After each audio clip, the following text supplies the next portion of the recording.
ये देखिए, हमने आज अपने पिता के लिए, ये हमारे पिता हैं, इनके लिए मैंने नई हांडी में, मिट्टी की नई हांडी मंगाई थी और उस नई हांडी में मैंने इनके लिए खीर बनाई है। ये देखिए, आज मेरा सोमवार का फास्ट है और मेरी नई हांडी है, तो नई हांडी में मैंने अपने प्रभु को खीर बनाई है। यही मेरे पिता हैं। मेरे फादर एक्सपायर हो गए हैं, लेकिन ये हमारे पिता हैं, पग पग पर मेरी रक्षा करते हैं। तो मैंने इनके लिए मीठी खीर बनाई है और इनके लिए मैंने व्रत भी रखा है। ये देखिए, बगल में मेरी माता रानी बैठी हैं, ये गणेश लक्ष्मी, ये नीलकंठ महाराज हैं। कौन कौन नीलकंठ गया हुआ है। और ये देखिए, ये मेरे चारों भैया हैं, राधा कृष्ण हैं। ये देखिए, ये मेरा पूजा स्थल है।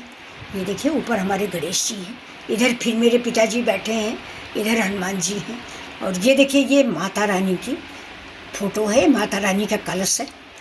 तो चलिए, आप लोग भी भोग लगाइए और भगवान को भोग लगाते हैं। मैं अपने पिता को भोग लगाती हूँ।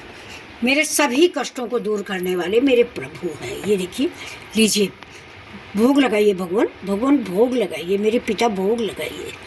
ये देखिए।